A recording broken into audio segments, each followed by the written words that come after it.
problemas? Los carnales, los que no tienen el Espíritu de Dios. Y echándole fuera de la ciudad le apedrearon. Y los testigos pusieron sus ropas a los pies de un joven que se llamaba Saulo y apedreaban a Esteban, mientras él, con el Espíritu Santo, invocaba y decía: Señor, recibe mi espíritu. Y puesto de rodillas clamó a gran voz: Señor. Miren esto, hermanos, qué importantísimo: no les tomes en cuenta este pecado. Y habiendo dicho esto, murió. Hermano, Jesús dijo: por sus frutos los conoceréis.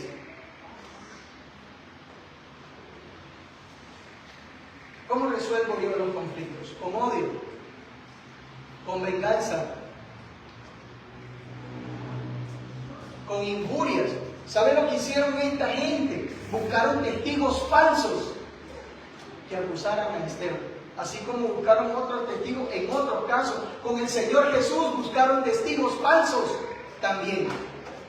Porque eso es lo que hace una persona del mundo. Eso es lo que hace una persona que no tiene el Espíritu Santo.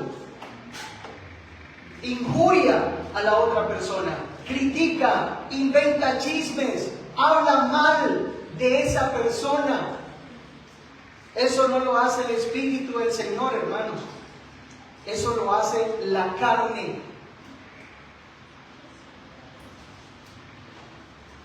Golpean físicamente a su adversario.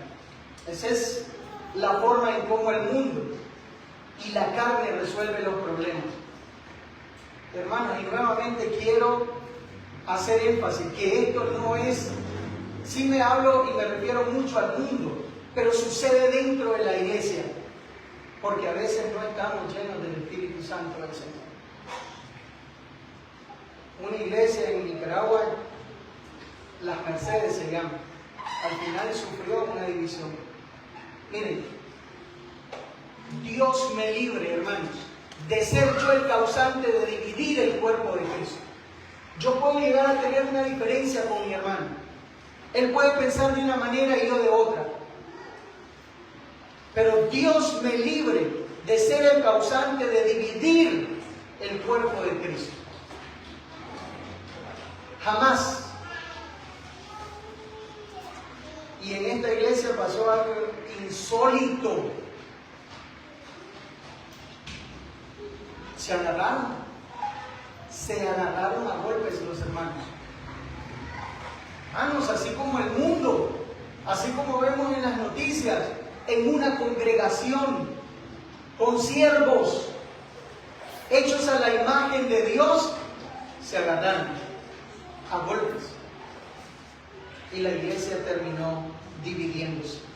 Esa es la manera como la carne resuelve los conflictos. También toman odio contra su hermano, contra su adversario, y por consecuencia, hermanos, brota en ellos una raíz de odio y de amargura. Y de eso dice la palabra de Dios que nos libremos.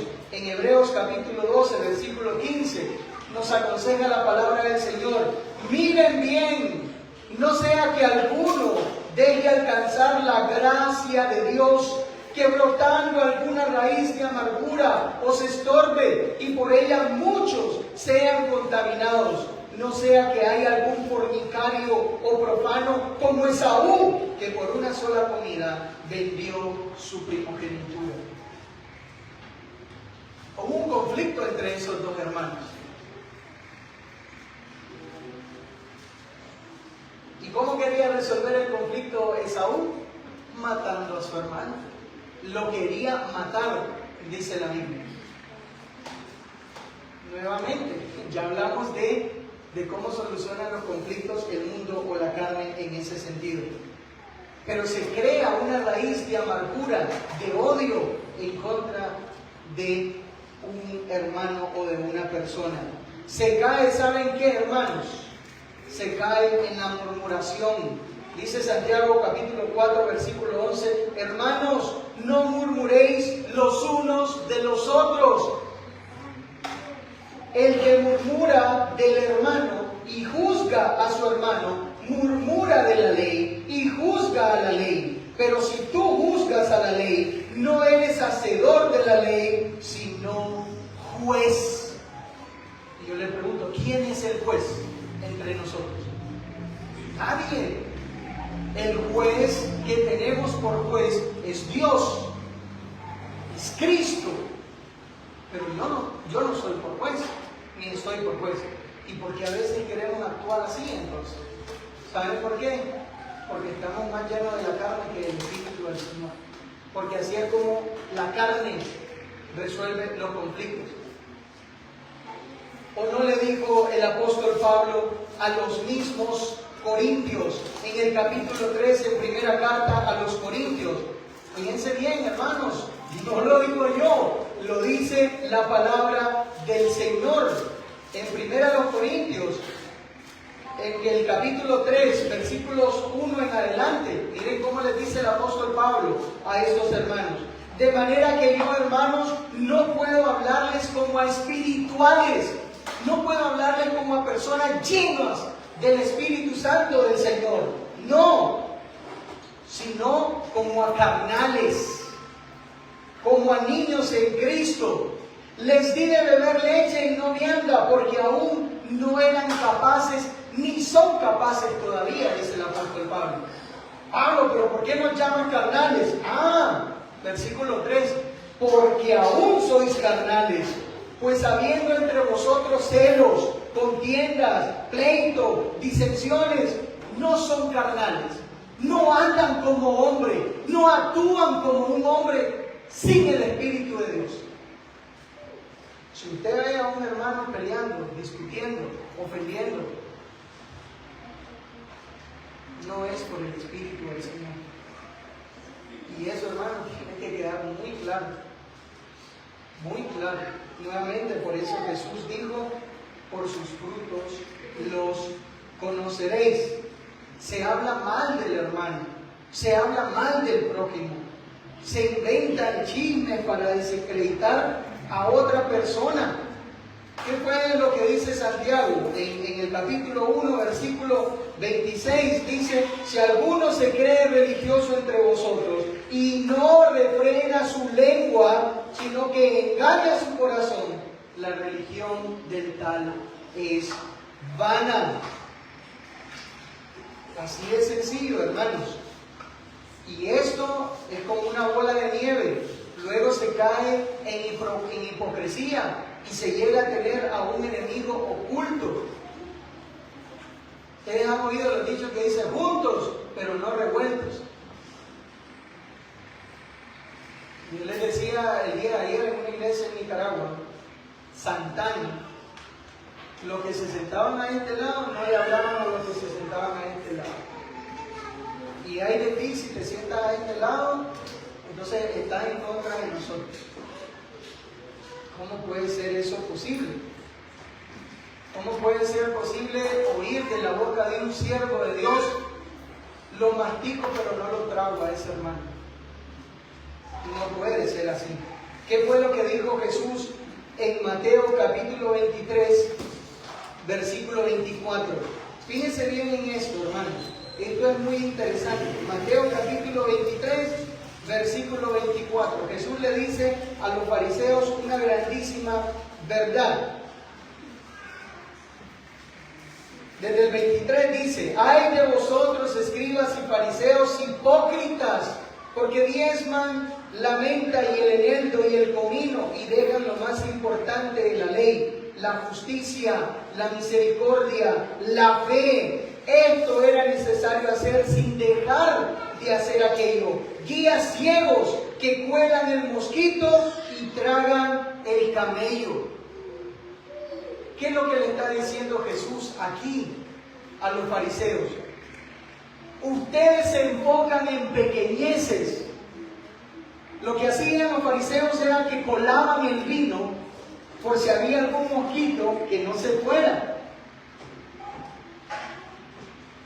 Y el escritor, que es del Antiguo Testamento, y Jesús hace una relectura, les dice, les hace ver una hipérbole, engrandece esto, dice: cuelan el mosquito, que es mínimo y se tragan el camello, que es algo grande. En otras palabras, ¿por qué se fijan en cosas tan pequeñas? ¿Por qué se enfocan en cosas tan minuciosas? Como si no me dio la mano, como si no me tomó en cuenta, como que a veces solamente son malos entendidos. Por eso les digo, ni siquiera son asuntos muchas veces de doctrina o de una injusticia objetiva dentro de la iglesia del Señor, sino que son pequeñeces. Y eso Jesús, hermanos, se lo recalca a los fariseos en ese sentido. Y algo muy interesante, los hermanos que resuelven conflictos como el mundo de manera carnal terminan suicidándose. Cometen homicidio espiritual. Veamos lo que dice la palabra de Dios en Primera de Juan, capítulo 3, versículo 15. Primera de Juan, capítulo 3, versículo 15. Todo aquel que aborrece a su hermano es, como dice la palabra, homicida. Y sabéis que ningún homicida tiene vida eterna permanente en él. Este pecado, hermanos, de aborrecer al hermano, de atacar al hermano, atenta contra los demás. Sí, ya hemos hablado mucho de eso. Pero también atenta contra la misma persona, contra la persona que alberga en sí misma sentimientos negativos, sentimientos malos contra su hermano, sentimientos que van desde los más sencillos hasta los más complejos. Y hay personas que odian a tal grado en esa suicida espiritualmente al perder la vida eterna. ¿Saben por qué? Por no saber cómo resolver los problemas interpersonales, por no saber cómo resolver los conflictos entre los hermanos. Ahora, ¿cómo resuelve la iglesia del Señor? ¿Cómo resuelve el hermano que tiene al Espíritu de Dios los conflictos? Bueno, nuestra actitud, hermanos, para esas personas, para nuestros enemigos, debe ser la que el Señor Jesús nos dice en Mateo capítulo 5. Mateo capítulo 5, versículos 38 y 39. Dice así la palabra de Dios, Mateo 5, 38 y 39. Oísteis que fue dicho, ojo por ojo y diente por diente. Pero yo les digo, no resistan al que es malo. Antes, a cualquiera que te hiere en la mejilla derecha, vuélvele también la otra. Y al que quiera ponerte a pleito, dice el 40, y quitarte la túnica, déjale también la capa. Y a cualquiera que te obligue a llevar carga por una milla, ve con él 2. Al que te pida, dale. Y al que quiera tomar de ti prestados, no se lo rehuses. Este versículo, hermanos, forma parte, como ustedes bien lo saben, del Sermón del Monte, donde Jesús, hermanos, enseña los valores del reino de Dios. Vivimos en el reino de Dios, por lo tanto nuestro comportamiento debe estar a la altura del reino de Dios. Y muchas veces en contrastes, Jesús utiliza este sermón del monte en contra de interpretaciones legalistas que habían en el judaísmo del primer siglo, hermanos. La ley del talión, que la habla el Éxodo capítulo 21, versículo 24. Ojo por ojo, diente por diente. Tú me cortaste una mano de un machetazo, la misma mano, 2 pulgaditas, a ver, de aquí para allá, o sea, todo bien medido. dije para tratar de